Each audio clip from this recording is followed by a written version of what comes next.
the engineer agreed hastily.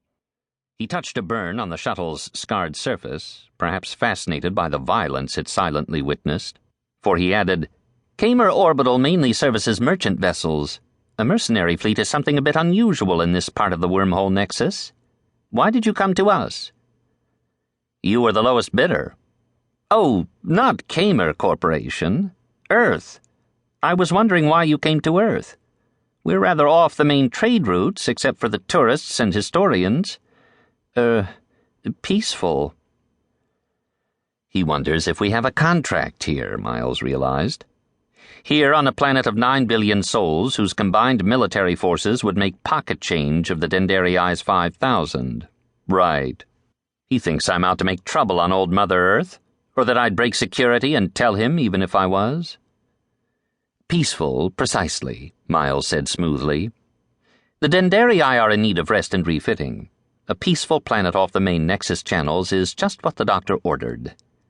He cringed inwardly, thinking of the doctor bill pending. It hadn't been Dagula.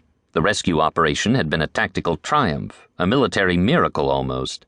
His own staff had assured him of this over and over, so perhaps he could begin to believe it was true. The breakout on Dagula 4 had been the third largest prisoner of war escape in history, Commodore Tung said. Military history being Tung's obsessive hobby, he ought to know. The Dendarii had snatched over 10,000 captured soldiers, an entire POW camp, from under the nose of the Cetagandan Empire, and made them into the nucleus of a new guerrilla army on a planet the Cetagandans had formerly counted on as an easy conquest. The costs had been so small compared to the spectacular results, except for all the individuals who'd paid for the triumph with their lives, for whom the price was something infinite, divided by 0. It had been Dagula's aftermath that had cost the Dendarii too much, the infuriated Cetagandans' vengeful pursuit. They had followed with ships till the Dendarii had slipped through political jurisdictions that Cetagandan military vessels could not traverse, hunted on with secret assassination and sabotage teams thereafter. Miles trusted they had outrun the assassination teams at last. "Did you take all this fire at Dagula 4? The engineer went on, still intrigued by the shuttle. "Dagula was a covert operation," Miles said stiffly. "We don't discuss it." "It made a big splash in the news a few months back," the Earthman assured him. "My head hurts."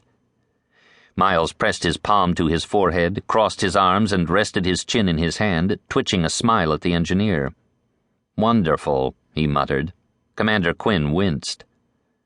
"Is it true the Cetagandans have put a price on your life?" the engineer asked cheerfully. Miles sighed.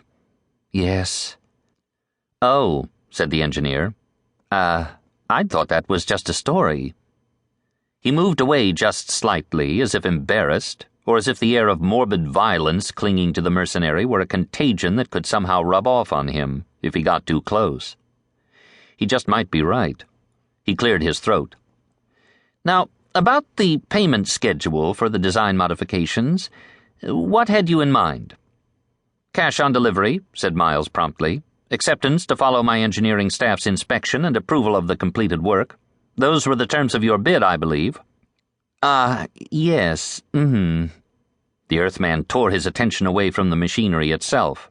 Miles felt he could see him switching from technical to business mode. "Those are the terms we normally offer our established corporate customers.